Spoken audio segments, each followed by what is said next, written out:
aprovou nesta semana um projeto de lei que restringe propagandas de casas de apostas no Brasil.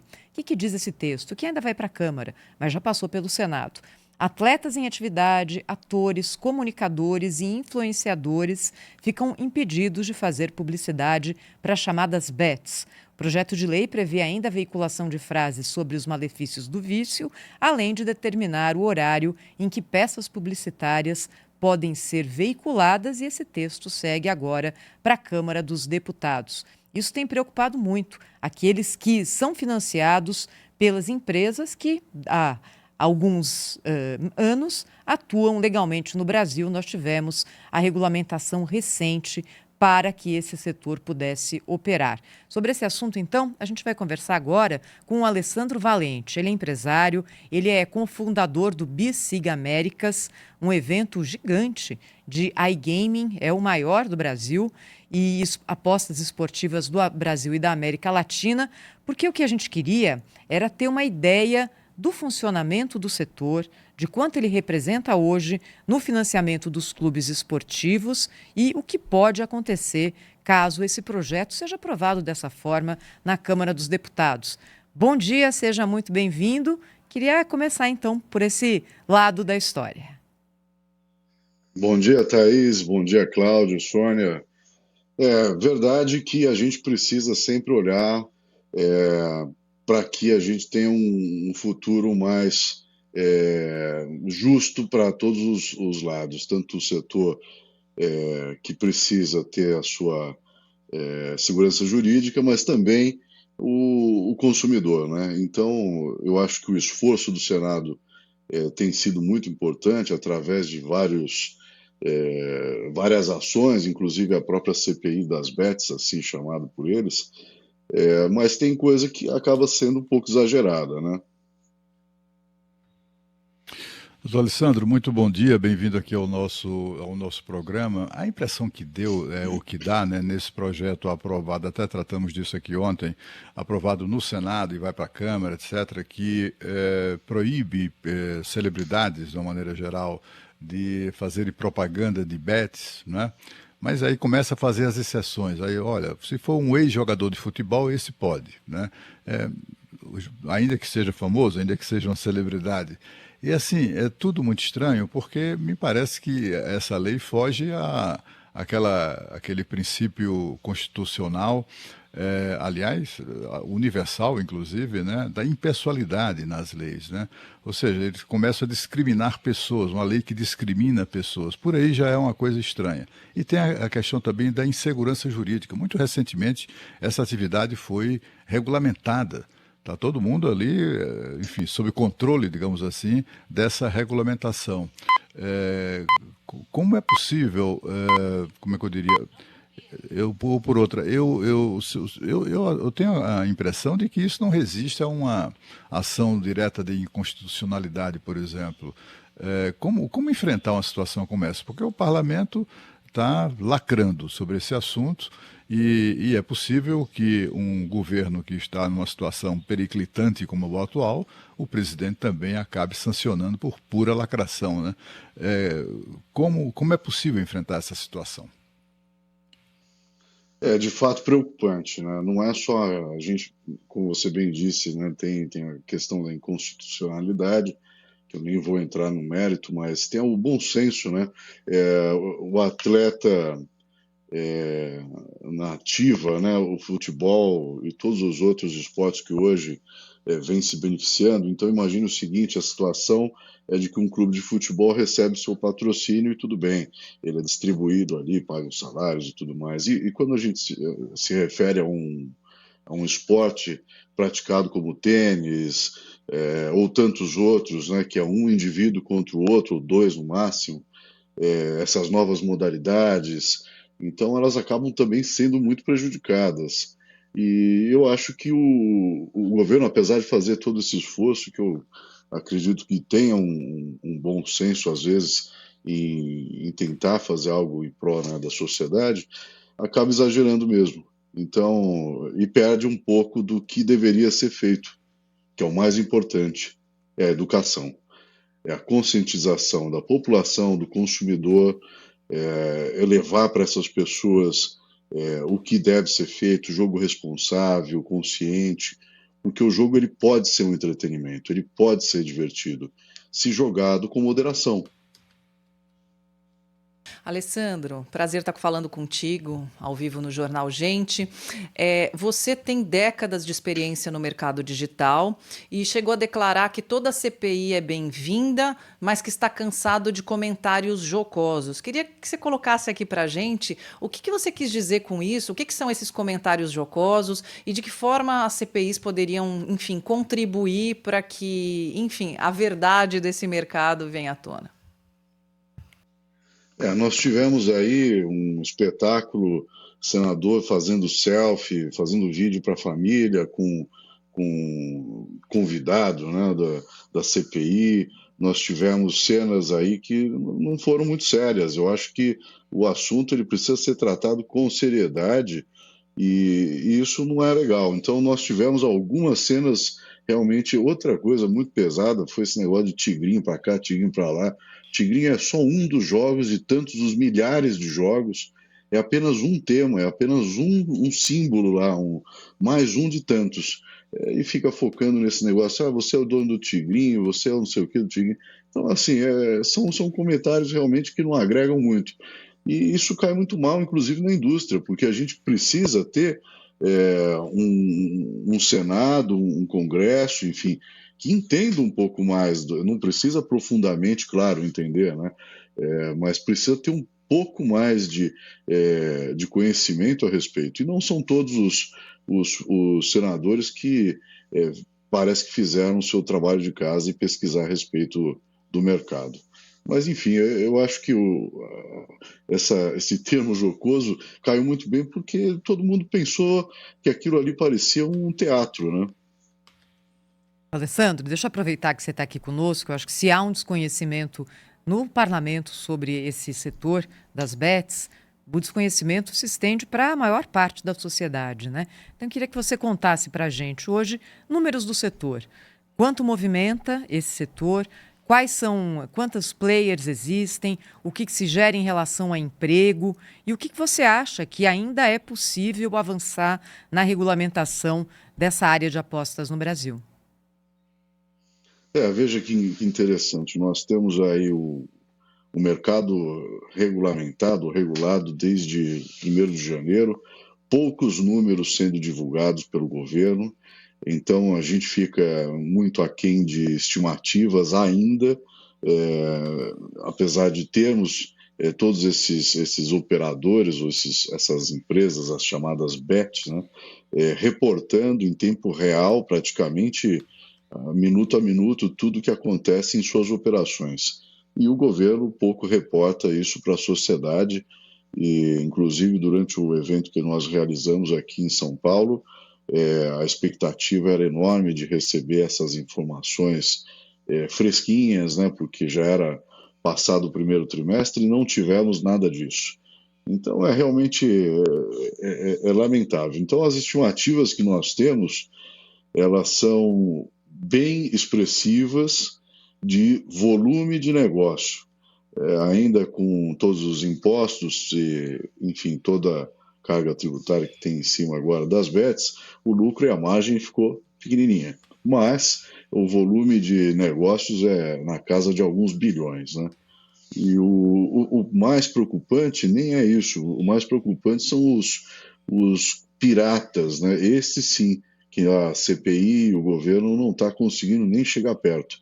Então eles convidam os operadores, né, as bets licenciadas, as pessoas envolvidas no que há licenciado no país e acabam deixando passar aí a pirataria, que já no começo do ano para agora foram mais de 12.500 sites bloqueados pelo governo. Imagina o número de sites que eles criam por dia. Chega a 100 sites novos por dia de pirataria. Pirataria como existe no álcool, como existe no tabaco, como existe no setor vestuário. Pirataria. Isso é muito danoso. Doutor Alessandro, tem como o setor, você recomendaria o setor desenvolver alguma, ou se já tem, eu não sei, alguma forma de autorregulamentação? Ou seja, para além da regulamentação que foi colocada aí pelas autoridades, se o próprio setor não seria relevante, importante, o próprio setor criar seus mecanismos de defesa, até para o enfrentamento, por exemplo, da pirataria. Não seria o caso de fazer algo dessa natureza? Porque não dá para se fiar apenas nos poderes públicos, né? Porque eles fazem muitas presepadas, né? Como esse projeto que acabaram de aprovar. É uma boa pergunta. Nós temos já várias iniciativas, inclusive em parcerias importantes aí com o Grupo Bandeirantes, divulgamos há pouco tempo atrás, sites como jogolimpo.org, nós temos já robôs que ficam detectando e reportando esses sites ilegais, e não somente os sites, porque os sites, você bloqueia um, nasce mais 10. A gente tem reportado os meios de pagamento e as instituições bancárias, bancos e IPs, os IPs, têm sido todos eles reportados também. Então não adianta, a gente faz um trabalho amplo em cima do combate à pirataria, a indústria, através de principalmente duas associações que estão trabalhando fortemente nisso, a NJL e a Abrajogo, eles têm feito esse trabalho de formiguinha, mas não adianta a gente fazer todo esse trabalho de investigar, reportar, se o governo não vai lá e toma uma ação mais drástica. Eu, por exemplo, ainda não vi nenhum caso de banco sendo fechado ou notificado pelo Bacen. Isso poderia ter já acontecido, né? Porque já foram alguns bancos, vários bancos reportados, no começo do ano, inclusive ao vivo na CPI, um sistema que filtra e que busca isso, foi apresentado ao vivo e na tela da CPI, e alguns bancos lá listados continuaram operando por algum tempo com esses sites legais.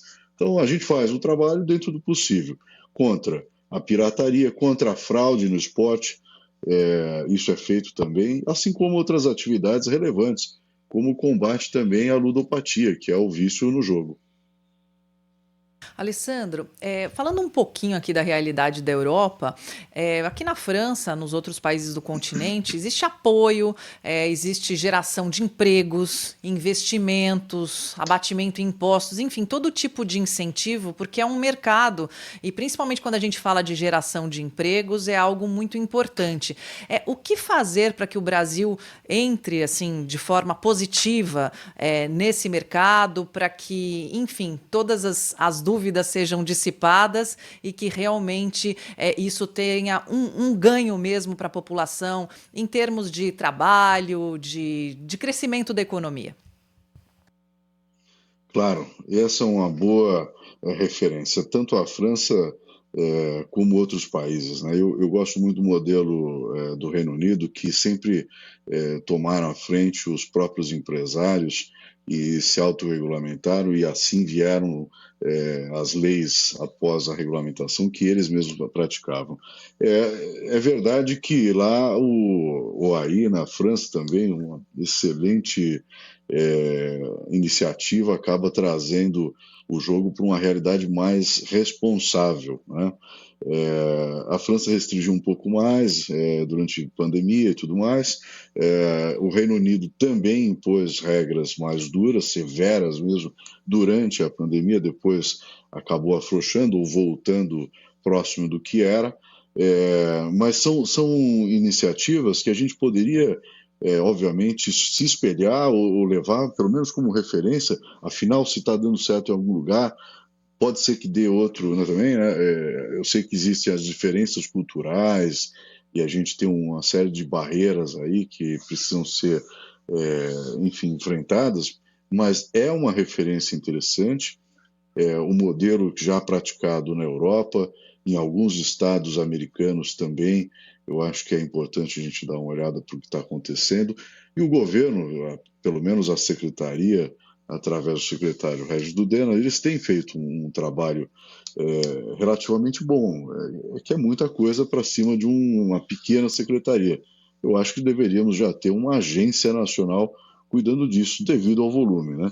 Mas voltando aqui à Europa, eu acho que algumas coisas como, por exemplo, os tributos, as regras de publicidade, algumas coisas assim já são possíveis porque o mercado é mais maduro. Aqui ainda a gente precisa trabalhar muito mais a educação, levar isso, por exemplo, através de rádio e televisão, o conhecimento. E tem uma iniciativa, eu quero até abordar aqui, que é interessante, através dessas associações que estão preparando cartilhas, e essas cartilhas serão levadas aos clubes de futebol, e à base e tudo mais, para explicar os riscos de fraudar um esporte, inicialmente no futebol, e depois isso deve ser espalhado para outros esportes também. Então, uma série de palestras e cartilhas que serão levadas aos clubes de futebol, especialmente aqueles que hoje, para quem não sabe, tem uma série aí de clubes que eu diria 80%, né, dos atletas recebem menos que R$ 5.000.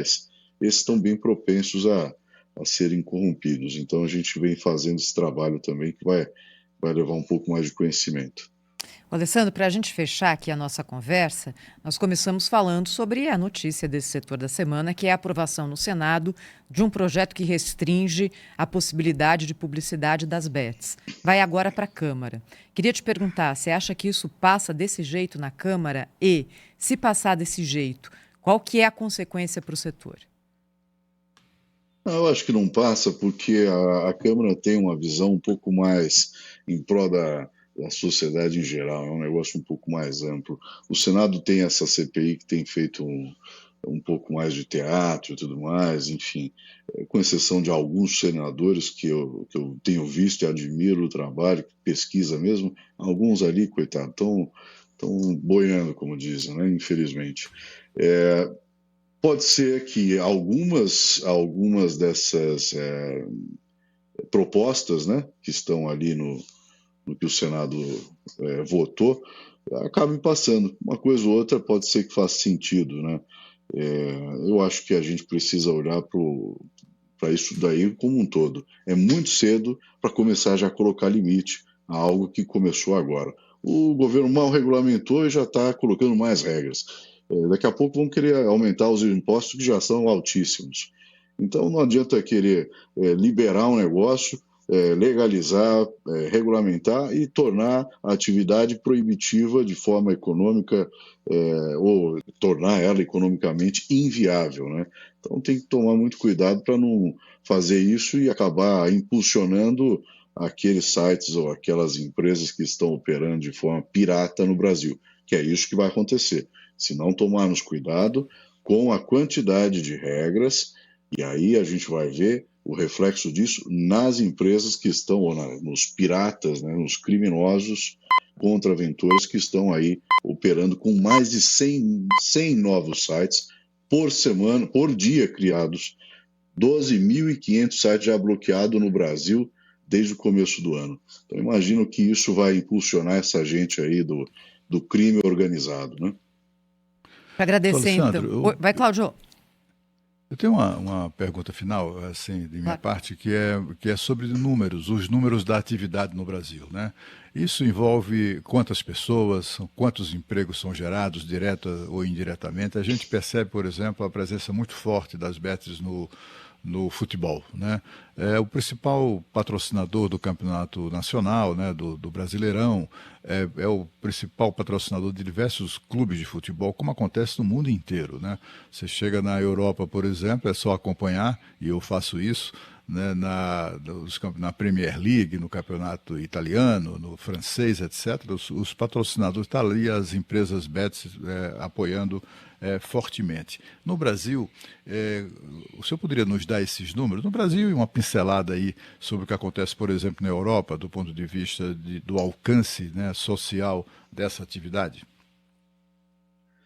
Claro, Cláudio, não é somente no esporte, mas também na cultura, né? Nós temos aí visto cada vez mais eventos culturais, como festa junina agora, que começa mês que vem, sendo apoiado pelo setor. Hoje nós temos aí 100% dos clubes de futebol da Série A recebendo patrocínio e sendo monitorados também, porque a indústria, além de patrocinar, monitora, né, as coisas. Afinal, o site de aposta, ele banca o jogo, então ele precisa ficar de olho se não há fraude. Mas os números realmente da indústria, eles precisavam ser mais bem divulgados pelo governo, isso a gente vem cobrando, pedindo para que seja feito. Então a gente ainda trabalha com estimativas que falam aí a respeito de geração de emprego agora no Brasil, porque muitas empresas, lembre, eles operavam de fora, né? E agora eles estão aqui internalizando, né, nacionalizando suas operações. Então já temos aí mais de 20 ou 30 mil empregos que foram gerados no Brasil. Tem uma das empresas aqui muito próximas de nós, que é de recrutamento. Essa empresa está o dia inteiro recebendo chamada, tanto de candidato como empresas que estão chegando aqui no Brasil. Então eu vejo um volume enorme, geração de emprego, pagamento aí dos impostos que não são baixos, né? E essa coisa toda de patrocínio que está fomentando demais, tanto a mídia, tanto os próprios influenciadores, né? Tem muita gente ganhando com isso. E pouca gente, e esse é um dado importante, pouca gente, proporcionalmente falando, aí, né, em termos de percentual, que tem a propensão ao vício, à ludopatia. E essas pessoas precisam ser acolhidas, precisam ser tratadas, e nossa indústria faz isso. Diferente de algumas outras indústrias, nós temos a preocupação, temos o acolhimento, empresas como, por exemplo, a EBAC, Empresa Brasileira de Apoio ao Compulsivo, estão aí fazendo um belíssimo trabalho. Tem uma universidade também, Federal de Minas Gerais, que também tem feito esse trabalho. É uma obrigação do operador, é uma obrigação da ABET, e eles contam hoje com essas parcerias, com essas iniciativas para acolher o ludopata. Então, números, ainda estamos aí aguardando o governo federal trazer mais informações. Além deles, tem os governos estaduais e alguns municipais que também poderiam colaborar trazendo informações, porque não são só apenas os licenciados em âmbito federal, mas temos aí empresas licenciadas, por enquanto, pelo menos, com as licenças municipais. Bem, eu queria agradecer ao Alessandro Valente, empresário desse setor de bets, cofundador do BIS Sigma Américas, o maior evento do setor da América Latina, que falou conosco aqui ao vivo no Jornal Gente, para a gente entender um pouco melhor quais são os parâmetros que servem para o funcionamento desse setor, que anda tanto na mídia, mas acho que se fala tão pouco com profundidade a respeito dele. Obrigada, viu, Alessandro? Até uma próxima vez. Obrigado. Obrigada, Alessandro. Já tem mais informação chegando aqui no Jornal Gente ao vivo, na Rádio Bandeirantes e na Band News TV.